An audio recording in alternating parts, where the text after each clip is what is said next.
శ్రీ గురుభ్యో నమః. మాఘపురాణం 4వ రోజు 4వ అధ్యాయం.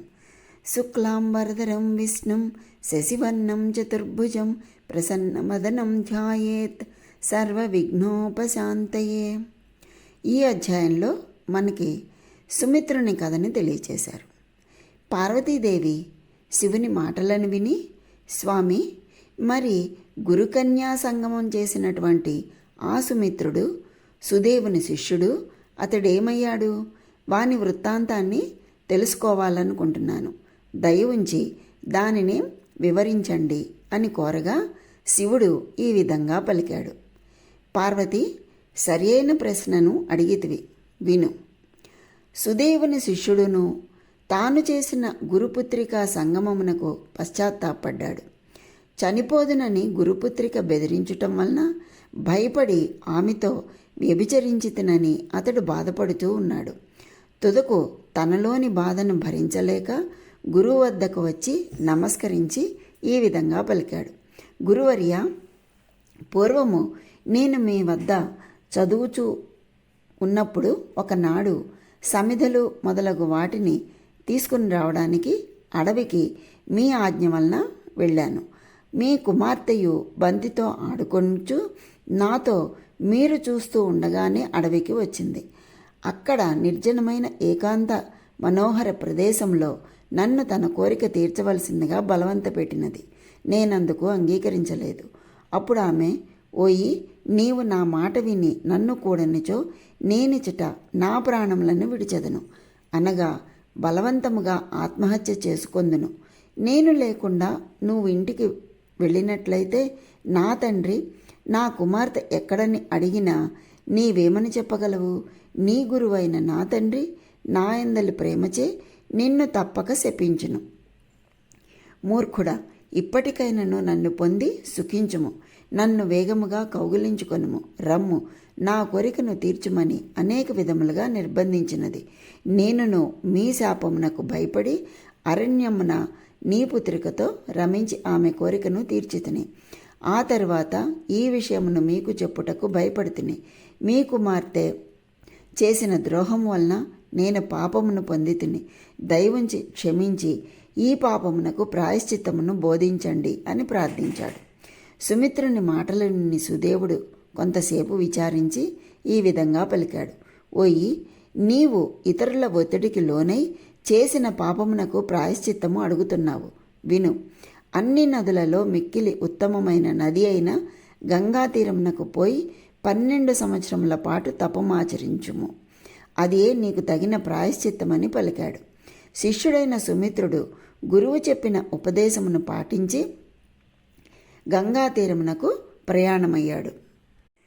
అతడు తన ప్రయాణములో ఒకచోట ఒక దివ్యమైన ఆశ్రమమును చూశాడు. ప్రయాణము చేయవలసిన అతడు అక్కడ విశ్రమించాలని అనుకున్నాడు. అక్కడి వారందరూ శిష్యులు, మిత్రులు, కుటుంబ సభ్యులు మొదలైన వారితో మాఘస్నానము చేసి శ్రీహరిని ఆ సరస్సు తీరమున పూజించి మాఘపురాణాన్ని వింటూ ఉన్నారు. సుమిత్రుడును వారికి నమస్కరించి, మీరు చేయు వ్రతమెట్టిది? దయవుంచి వివరింపుడని ప్రార్థించెను. ఈ వ్రతమునకు ఫలమేమి? దీనిని చేసినచో ఏ లోకము కలుగును? మీరు పూజించినది ఏ దైవమును దయవుంచి చెప్పుడని అడిగెను. వారు సుమిత్రుడు అడిగిన ప్రార్థన విని తమలో ఒకడైన సత్యవ్రతుడు అను వానిని ఈ విషయము తెలియచెప్పి వానికి విషయాన్ని వివరింపుము అని నియమించారు. సత్యవ్రతుడు సుమిత్రునితో ఈ విధంగా పలికాడు. ఓయి, శ్రద్ధగా విను. సూర్యుడు మకర రాశిలో ఉండగా మాఘమాసమున ప్రాతకాలమున నది, సరస్సు మొదలైన వానియందు స్నానము చేసినవాడు శ్రీహరికి ఇష్టుడగును.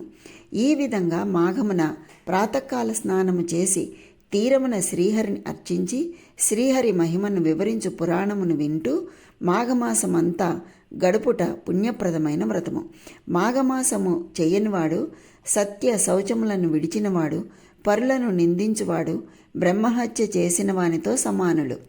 అబద్ధపు సాక్ష్యమును చెప్పినవాడు, దురాచారుడు, స్త్రీ సాంగత్యలోలుడు, మాఘమాస స్నానము మానినవాడు బ్రహ్మహత్య చేసిన వానితో సమానులే అవుతారు.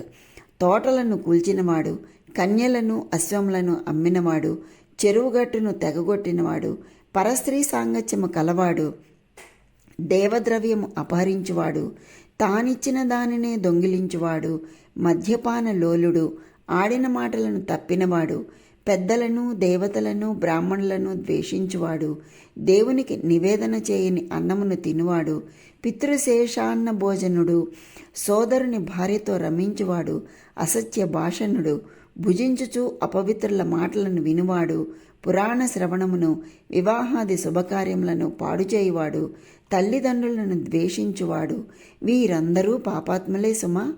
మేము చేయుచున్న ఈ మాఘమాస వ్రతమును పాటించినట్లయితే ఈ పాపులు బుద్ధులుగా మారి పరిశుద్ధులై పుణ్యములను పొందుదురు.